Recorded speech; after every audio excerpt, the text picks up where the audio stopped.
How dangerous is street racing in today's day and age, and why do people do it? But what happens when it goes wrong?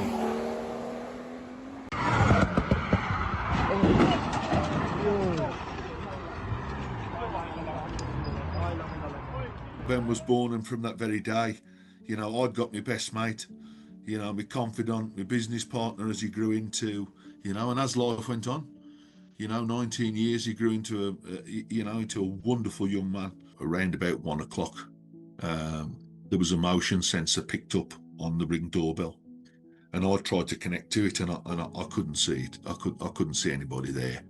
But then the doorbell did ring, then, and the camera come on, and it was 2 traffic officers. I was conscious, and I thought I'd said to my wife, "That's 2 traffic officers with white peak caps." I was made aware of a street racing gathering taking place in Albury, and we decided to start to migrate over towards that location, start to enforce it. And prior to even getting there, there was another job that another incident arrived to say a street cruising car had gone off the road, crashed into pedestrians, and CPR was in progress. I was one of the first sergeant there, certainly the first sergeant there, with 2 of my colleagues who were trying to give CPR to 2 casualties that were clearly deceased. CPR ongoing, and it was just it's really your mind goes back to that evening, and all I can describe, it feels like a war zone. Obviously, I knew they were there for a reason, and not for 1 second did I think they were going to give us the news that they did. They sat us down, and they said, "There's no real easy way to tell you this, but there's been an incident tonight in Albury, just off the A457. A driver has been arrested, 54, for dangerous driving. He's come off the road. He's hit your son and another young girl, and they've both lost their lives." Some spectators just turn up for a bit of fun. They only want to see what's going on. But what happens when it goes wrong? And what are the police doing to combat it? The Road Harm Prevention Team was created and set up to reduce KSIs, killed and serious injuries and collisions, across the West Midlands and the wider region. And it's a team of officers, predominantly bikers, I suppose, and we focus on the fatal 4: drink drive, speeding, seatbelts and phones. That's what we do, and we choose areas by way of data. So we are told that there's X amounts of collisions at this location, and we go and enforce at that location. So that's the premise behind the role. So we spoke earlier about street racing. Street racing is a massive thing. I'm not going to say over UK, it's worldwide now. There's videos going around of intersections in states where all they do is just do burnouts, people are getting knocked over, people are getting run over. I said to you when I first got here, Birmingham was the capital, or Birmingham is the capital of the UK for street racing, and you've gone, no, it's not anymore. Tell us about why it was and why it's not. Street racing, as you quite rightly say, is very wide up and down the country. It is a problem. It causes harm to road users. We know that, and I think the reason that I sort of challenged you a little bit around Birmingham was the capital. It was the capital. We, in the last 9 months, the Road Harm Team have owned Operation Hercules to a point, and we have started to be robust, to enforce, to get in amongst them and start prosecuting these people because they cause significant harm. And my team and the 24/7 Interceptors, we started to make real inroads around prosecuting these people that turn up. And what we know is, and this is not just me saying things for camera, what I know is I'm dispersing them. They're not coming to Birmingham anymore because they don't know what options we're using, they don't know our tactics, and we are prosecuting people. We know that street racing in the West Midlands is arranged through social media. Yeah. That can be through WhatsApp groups, it can be through social messaging, all sorts of manners of social media. It is advertised to people that are invited to that media group, and then it just words get spread, and before you know it, you've got a large car meet. It's like one of the things we've just been talking about is a video where they block the road, the two racers, and within a couple of seconds, they're 120 miles an hour along a bypass. Yeah. For me, being an advanced driver, pursuit specialist like yourself, that's just ludicrous. Yeah. Even pursuing a Lamborghini, you'd be like, this is going to be in a bar. They're doing that for a bit of fun. They're not taught, they're not instructed, they're not experienced. It's just extremely dangerous, isn't it? Yeah, so I get it. I'm a traffic cop, and I've been a traffic cop for a long time. I love cars. I love the noise a car makes. I love the engine, the roar, the whole excitement of a car is incredible. But there's a place and time for that, and it's not on public roads. There are associated antisocial annoyance when a 500 cars rock up in a car park. I get that. But it's not the risk of racing on the highway. And what certainly we found in the West Midlands is that the gathering in a superstore car park, there's a little bit of that, but I'm finding here we've got organised street racing. Our whole foundation, the very reason why we lived and we still have, Ben, we'd lost him. And I remember saying to the officers, I said, it can't be right. Ben hasn't gone out in his car. They said he wasn't in a car. They said he was a pedestrian. And this driver was one of those that had decided to tear off down the dual carriageway and show off in this highly modified car. Come around the island at the bottom of the dual carriageway, then come up to the other side of the dual carriageway where Ben and his three friends were, lost control and played into him. And that's it. They didn't stand a chance. There's a large percentage that turn up because they love cars and they're legitimate people, and they get sucked into the racing and the whole culture of it. There's also a strong criminal element that turn up at these events, and these are the people that we're really trying to focus on, as well as those that are turning up because they just like cars. So there's a bit of a balance, but at the same time, we've got to show enforcement. We've got to be robust as a police force, and I want them off the West Midlands and move them somewhere else, and I'm doing that, and it's really positive. The road harm team have owned Hercules really for about 9 months now, and in that 9-month period, I'm approaching 150 defendants going through courts for various dangerous driving offences, for careless driving offences, or for the 172 notice, which is not telling us who was driving at the time. So we're pushing hard with it, and I'm on regional meetings, national meetings, and other forces are saying to me, what are you doing and why are they coming to us? I said, it's, I don't want you to see him in this way. And my wife said, we do it together. We made him together. We'll do it together. And I said, okay. So we did.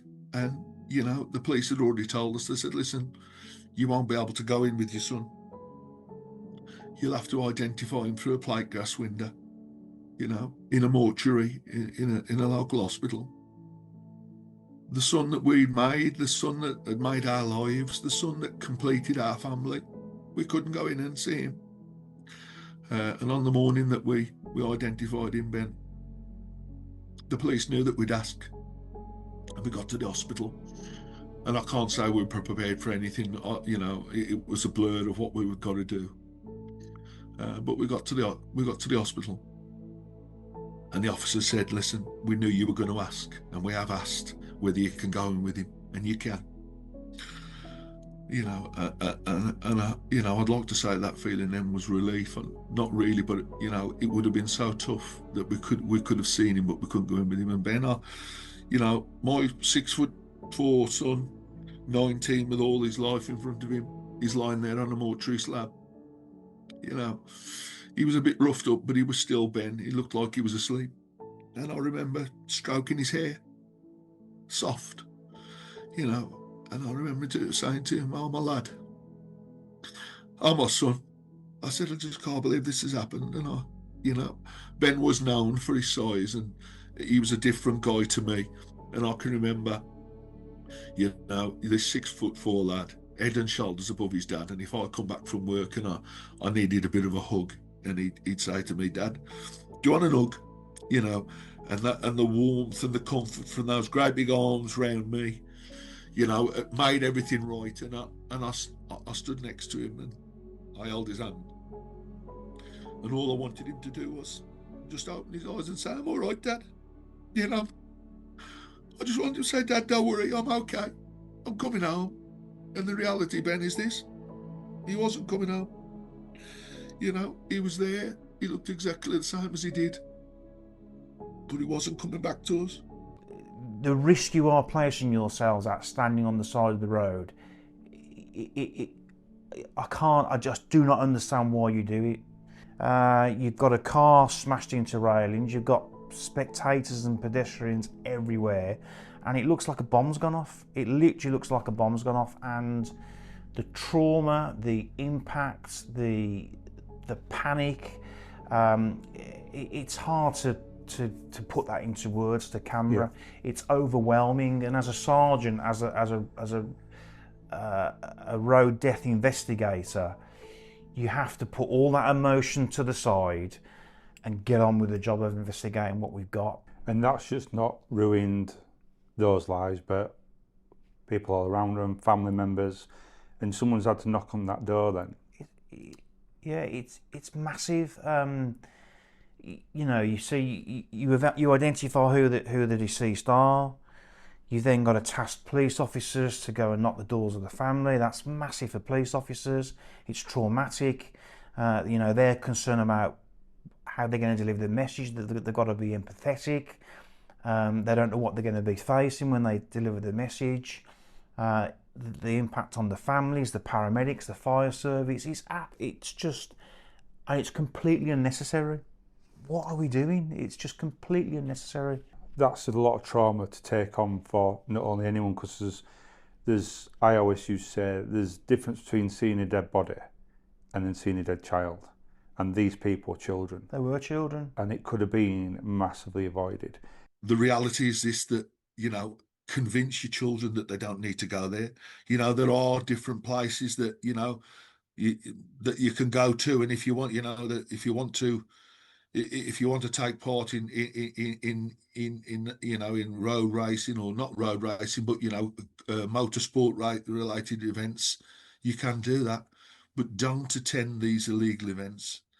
You know, young people, and in this instance, it wasn't a young person, it wasn't a young naive person. This driver was 54. You know, you need to have the word with your children. You know, your young people.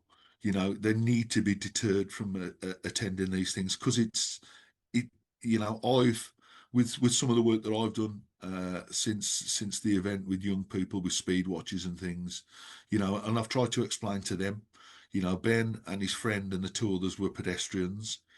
They weren't in a car. It could be anybody. It could be your mum and dad.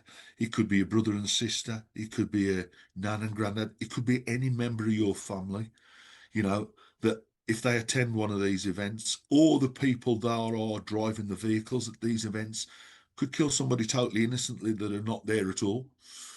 It's only a bit of fun. Yeah. You're boring. You're coming down on us when all we want to do is have a bit of fun in our cars. What's your words of advice to people that say things like that?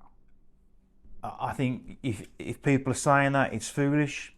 It's irresponsible. You know, as a trained advanced police driver, I've been driving police cars for 24 plus years now. I've made mistakes, and I'm highly trained.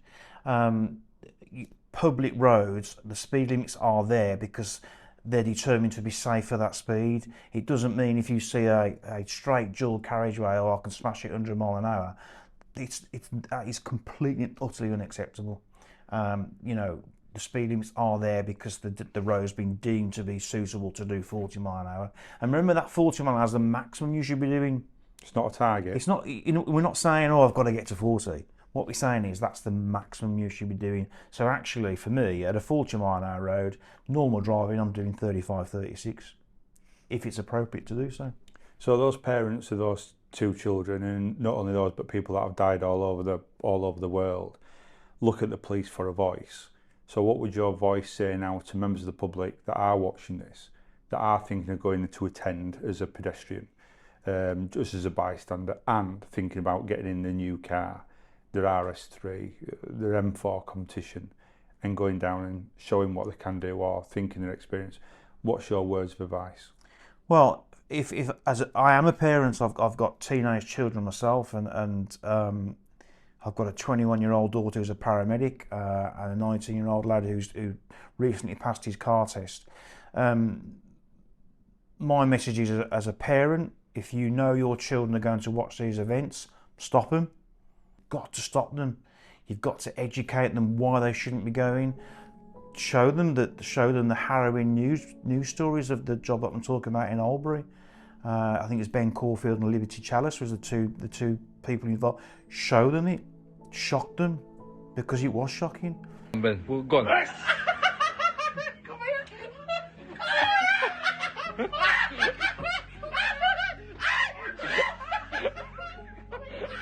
You know, and you have that knock on the door, and I can tell you this, that knock on the door is the most devastating news that you're ever going to have in your life, and it never leaves you.